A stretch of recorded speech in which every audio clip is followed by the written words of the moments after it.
I write this article about the Fisher Stables located inside the Army Barracks. Asking the questions the buildings are still asking, by Jack Scott, the Maribyrnong Spectator. A measured look at history, evidence and unanswered details. There are moments when a place asks questions of us, rather than the other way around. Not loudly and not all at once. Quietly, through its fabric, alterations and the small details that don't quite align with the story we've been told.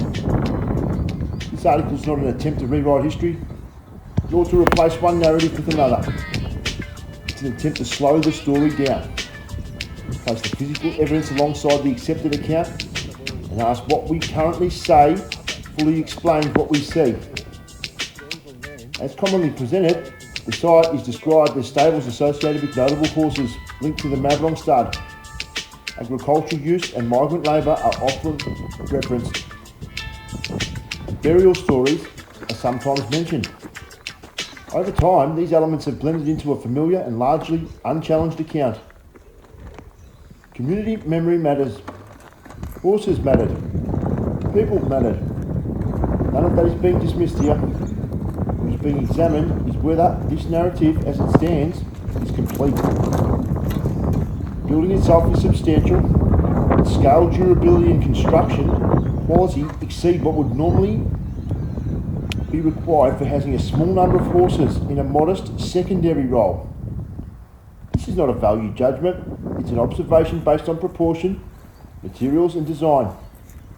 Early photographs and descriptions indicate the presence of roof ventilation stacks, suggesting deliberate management of air and internal conditions. Later, in 1960, the roof was replaced with a white lantern-style roof, a significant architectural intervention that goes beyond routine maintenance. Lantern roofs are installed for reasons: light control, air movement, and continued functional use. They are not decorative upgrades, nor are they typically applied to buildings nearing redundancy. This raises one simple question: what function justified the level of investment at the time? The land was originally held by Joseph Ray Lee, who died in 1852. From roughly the 1860s through to 1900, the documentary record is sparse. This is not unusual for the period, but it is important. Where early records are thin, later interpretation often fills the gaps, sometimes without clearly distinguishing evidence from assumption. Additional documentary material identified by Gerard Parkinson suggests later ownership layers, introducing further complexity that has not yet been fully reconciled with the building's construction and modification timeline. Interpretive material displayed on site celebrates bloodlines, achievements and legacy.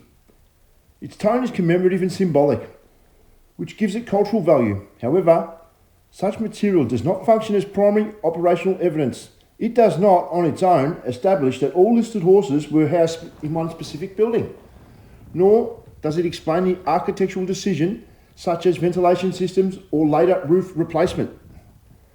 This is not a criticism, only a clarification of what it can and cannot prove.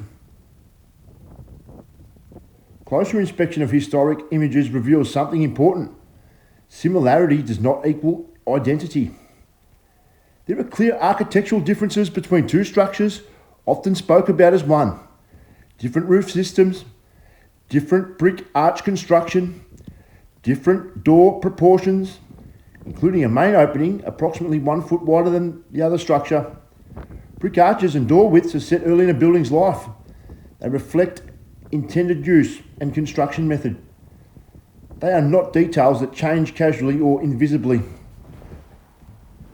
These differences strongly suggest two similar but distinct buildings, rather than a single structure evolving seamlessly over time. If that's the case, then it's reasonable to ask whether history's uses and artefacts may have been unintentionally merged, particularly following the 1960 roof works, when visual cues changed.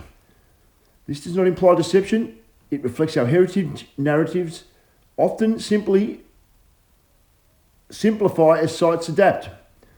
References to Italian migrant labour are important, part of local social history. They tell us who worked the land. What they don't explain is why the building is designed or why it was later received a substantial architectural upgrade. Similarly, burial stories, whether symbolic or literal, do not account for building scale, ventilation design, or later investment. They speak to memory and meaning, not construction logic.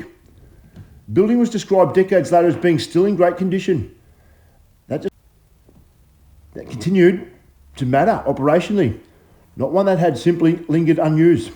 Taken together, the scale of the ventilation, the 1960 lantern roof, the thin early record, the ownership layers, the architectural differences between structures, these elements do not prove an alternative explanation, but they do suggest that the accepted story may be incomplete. So the position here is a simple one. What's the original purpose of each building?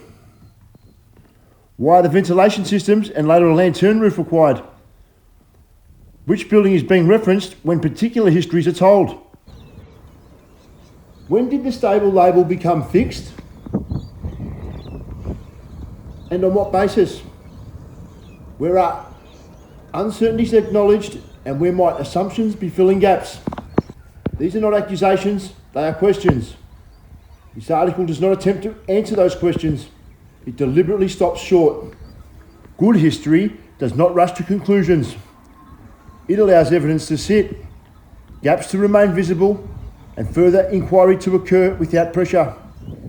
Sometimes the most responsible thing to do is not to convince, but to observe. To observe. Let time, expertise, and careful review do their work. These buildings will still be there. The questions are not going anywhere.